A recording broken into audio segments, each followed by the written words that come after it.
Citizen soldiers far from home muster all their endurance and determination to conquer the jungle, the train, the enemy, and themselves in the first Allied land victory of the Pacific War. That should be a movie. Hello, and thank you for watching today's episode of That Should Be a Movie. Today's book I'd like to pitch is The Ghost Mountain Boys, Their Epic March and the Terrifying Battle for New Guinea, The Forgotten War of the South Pacific by James Campbell from Broadway Books. Growing up, I always heard that my great-uncle Ronald A. Pruitt was killed in New Guinea during World War II, and was always interested in what he might have gone through there. However, there was little about New Guinea in literature and media about World War II to cover my interest. It was this interest that drove me to pick up The Ghost Mountain Boys by James Campbell.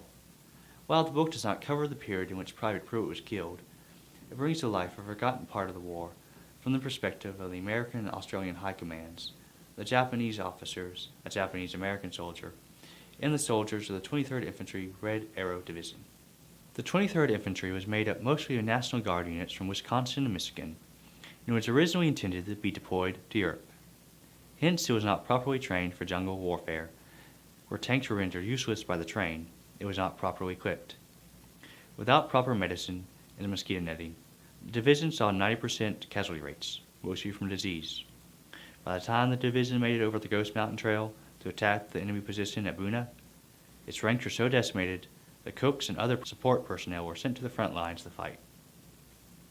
Campbell tells the brutalizing and agonizing story of these men through journals, letters, and interviews, including of those who didn't make it back. In this way, he humanizes a plethora of real American heroes. There's the poetic letters of Simon Wolverhaven to his wife and daughter.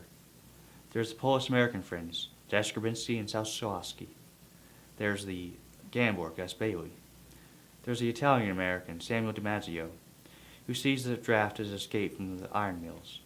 There's Captain Jim Boyce, who wants to be the father he never had, and a host of other American middle-class family men thrown into a green hell. Perhaps the most interesting story is that of Japanese-American soldier William Hiroshima. He was born in California. His family eschewed association with Japan, but were treated better than the Oklahomans during the Great Depression, attended 4th of July celebrations, and recited the Pledge of Allegiance. William played baseball and basketball just like any other American boy, but then he attended the University of California at Berkeley, where Japanese-American students lived in separate housing and were shunned by their white classmates. He studied chemistry but soon resigned due to the lack of opportunities for Japanese Americans who went to work in the fields. Surprisingly, he was drafted in 1941 and put in work in intelligence as a translator.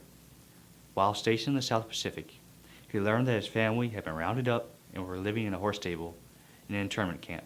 Yet this did not dampen William's love for his country, instead making him more determined to prove his patriotism.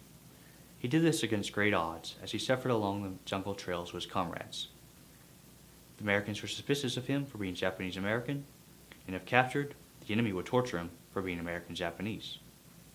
Yet he still carried out his duties as an intelligence officer, going beyond the front line to convince Japanese soldiers to surrender, at great personal risk to himself.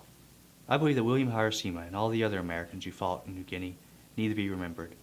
Americans need to be reminded of the cost of the first Allied land victory in the South Pacific during World War II. It is a common misconception that Guadalcanal was the first Allied land victory in the Pacific, but that was due to the Marine Corps having a better PR machine.